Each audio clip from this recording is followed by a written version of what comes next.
France. On en vient à l'actualité environnementale du jour. C'est avec Audrey Racine, élémentaire. Bonjour. Bonjour Raphaël. Le pacte vert a franchi un nouveau cap ce mardi. Un texte essentiel a été voté à la mi-journée au Parlement européen. Il s'agit du texte sur la restauration de la nature. Oui, il a été adopté à une faible majorité. 320 eurodéputés ont voté pour, 275 contre, 24 se sont abstenus. Alors habituellement, je ne vous aurais pas parlé de ce vote parce qu'en théorie, les députés devaient juste entériner une décision prise auparavant. Ça devait être une simple formalité.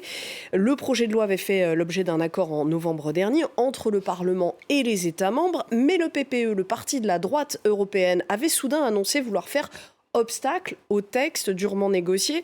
Ce parti, c'est la première force politique au Parlement européen. Il y avait donc un risque de voir le texte enterré. Mais une partie des eurodéputés de droite n'ont pas suivi les consignes de vote du groupe et c'est pour ça que ce texte a tout de même été adopté. Le rapporteur de la loi, le socialiste espagnol César Luena, je ne sais pas si je prononce bien, était plutôt agacé lors de la conférence de presse qui a suivi le vote de ce projet de loi. Cette loi n'est pas la majeure partie de ce qu'on a dit. Ce n'est pas ça. Il y a eu des mensonges, des falsifications, des manipulations.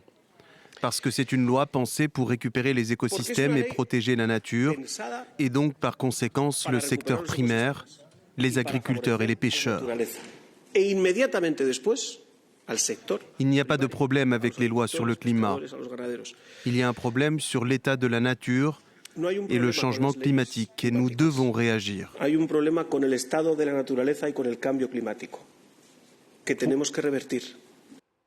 On trouve quoi exactement dans cette loi, Audrey ? Alors, elle impose aux États de prendre des mesures pour restaurer 30% des habitats naturels de l'Union européenne d'ici 2030, 90% d'ici 2050. Le but, c'est d'enrayer l'effondrement de la biodiversité, de protéger aussi nos puits carbone, forêts et sols qui sont en bien mauvais état, de façon à ce qu'ils séquestrent plus de CO2 et restent fertiles.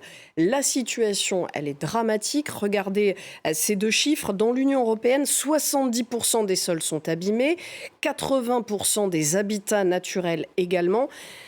Concrètement, maintenant, les États ils vont devoir présenter des plans pour remédier à cette situation. Par exemple, ils vont proposer de planter des haies pour recréer des habitats pour les oiseaux des champs et les pollinisateurs, pour protéger les sols également.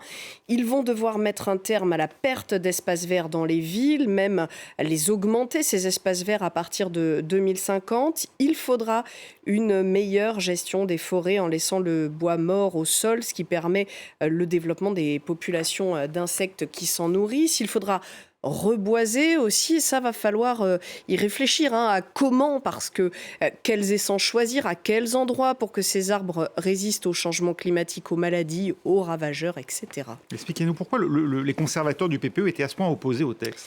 Eh bien, le vice-président du groupe, le Roumain Siegfried Mureșan, avait expliqué que le parti refusait de nouvelles formalités bureaucratiques pour les agriculteurs. On voit bien que le parti cherche là à capter le vote paysan en vue des élections européennes.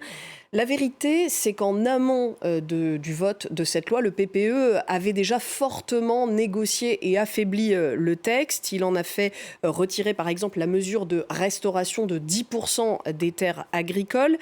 Ces mesures de protection, elles peuvent aussi être mises en pause pendant 1 an maximum en cas de circonstances exceptionnelles, si la loi nuisait à une production suffisante, je cite, de nourriture pour la consommation européenne.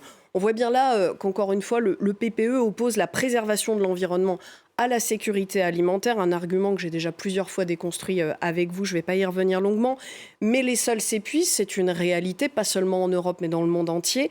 Ce n'est pas une bonne nouvelle pour l'agriculture, on ne fera rien pousser sur une terre morte. Alors oui, cette loi, elle permet à l'Union européenne d'acter une ambition commune des 27 de préservation et de restauration des écosystèmes, mais elle n'a pas d'obligation de résultat.